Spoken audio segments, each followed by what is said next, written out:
Well, hello, folks out there in YouTube land. Got a big show lined up for you. Let's get right on into it.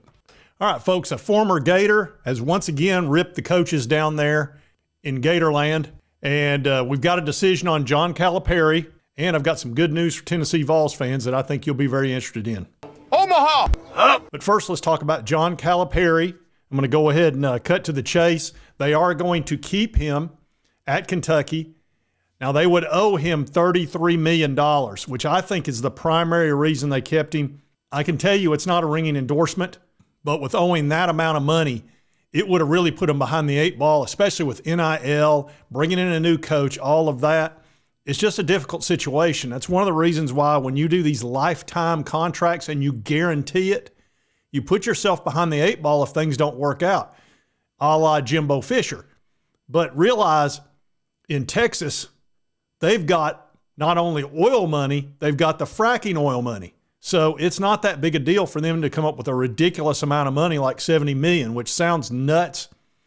But in Texas, it's not that big a deal. Haven't you noticed?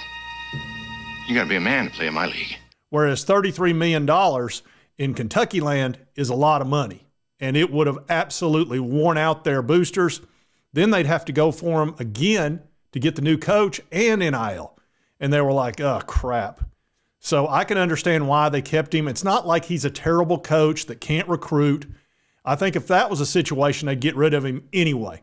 But he's not that. He's a great recruiter. He's a decent coach. He's not a great coach, but he has won a national title. But I think this one-and-done stuff has really caused him a lot of problems because you've had a lot of senior-laden teams, especially with the super seniors, that's made that one-and-done just not that useful anymore. So I think you're going to see a switch. And here it talks about Mitch Barnhart confirmed on social media that John Calipari will return as the men's basketball coach. Said, I can confirm that he will return for his 16th season as our head coach. There's some fanfare for you. I can confirm he'll return for the 16th season. News at 11. Calm down, Mitch. You're too excited. Talks about, of course, they got not only beat by St. Peter's a couple of years ago, which really hurt them. That was when they were a number 2 seed. Then they recently got beat by, I guess it was Oakland, when they were a number 14 seed and they were a number 3 seed. And it said it drew immediate calls for Calipari's firing on sports talk shows and social media, criticized his reliance on the so-called one-and-done freshman, etc. And then, of course, you know, his lifetime contract. But it sounds like he's going to be making some changes. So we got to get the right transfers. So we probably got to use the summer a little bit different. Says they're going to try to be more physical, more time in the weight room. So it does sound like he's going to be making some changes. Their problem was they were terrible at defense, which didn't kill them because they had such great offense. The problem is when they went cold from 3, they couldn't stop the other team. So if you go cold, you're toast. And so they would always get beat whenever they didn't shoot well because they just didn't have defenders. They were all young freshmen. They had a couple of seniors that were pretty darn good, but their defense was terrible. I mean, it was really bad. And you can't win a whole lot of titles with that level of defense. You've got to at least be in the top 40. And that's pushing it. You really need to be in the top 30. And actually, when they were winning, reaching Final Fours and won the national title, they were in the top 10 in defense. So he's going to have to work on his defense quite a bit. That or just hope that his guys stay hot all the time if he's going to continue down this path.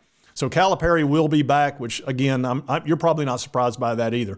I told you if he lasted a few days, he'd probably be okay because usually that allows everybody just to calm down because they were really distraught after that loss to Oakland. If they'd have made a decision within 24 hours after that, he'd have been gone. But you really don't want to make emotional decisions when there's $33 million involved. I will say, had it been less than $10 million, he'd have been out the door. I don't think there's any question. It's the money that's holding him in right now. Now, this is his last opportunity. He's going to probably have to make some changes with assistants and change the style of play and hope that they go far in March. Otherwise, they'll be calling for his job again next year.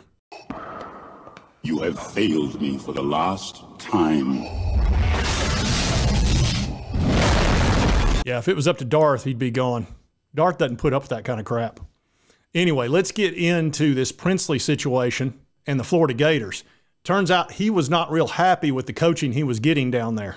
And this story on Outkick says, former Florida player savages Gators coaching staff after transferring to Ole Miss.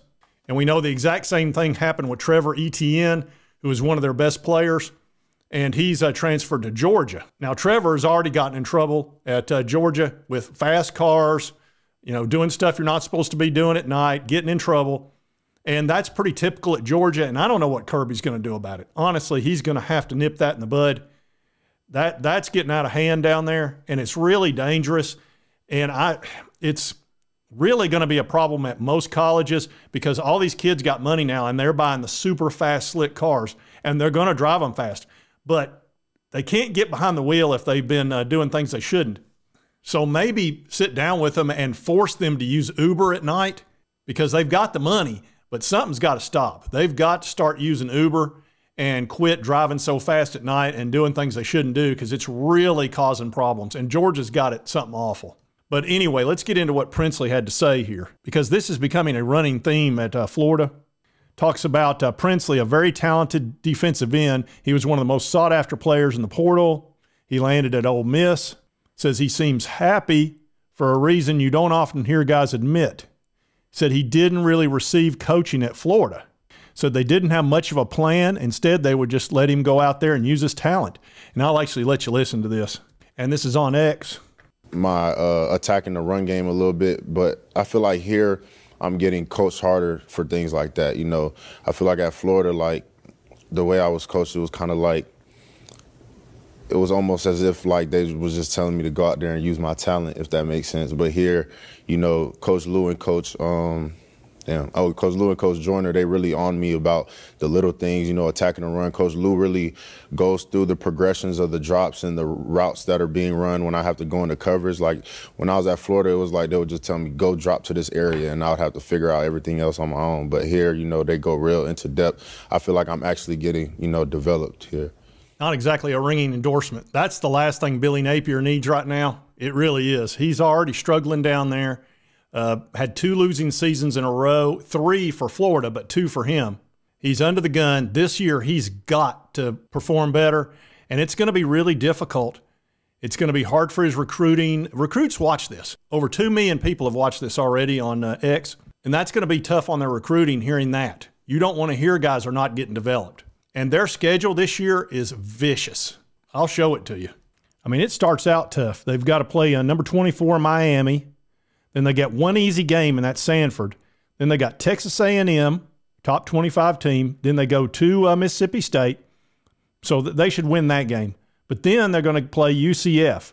And I'm going to tell you right now, UCF's going to play them to the max. This is an in-state battle, just like Miami, just like Florida State. And they're going to go at it. It's not going to be any easy win. You walk over, but you're limping back. Yeah, UCF's going to bring it. So I expect that to be a heck of a ball game. Then they've got to come to Tennessee. And you want to talk, if that's at night, and here's Kentucky, who they've had a very difficult time with. Kentucky's had their number. Then it gets even more fun.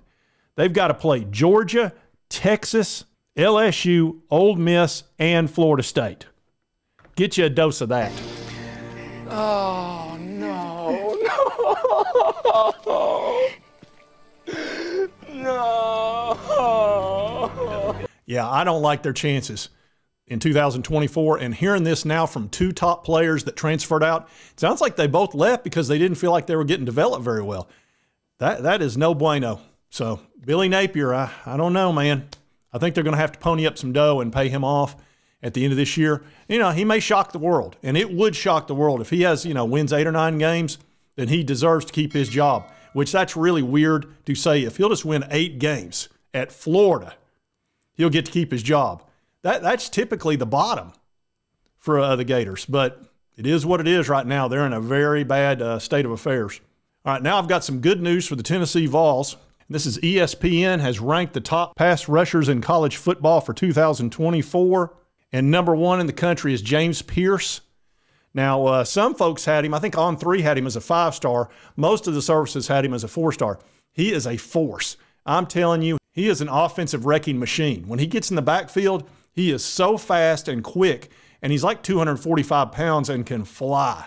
So James Pierce being ranked number 1 does not surprise me at all. And I tell you what, With Nico at quarterback and this guy on the defensive line, and plus all the other players we've got, we're a dangerous team, a very dangerous team. That's right. Nice, man. I am dangerous. So I'm looking forward to see what he's going to do this year. Now let's take a look at the other top 10 players in this top pass rushers. You'll see a familiar name with somebody we just talked about.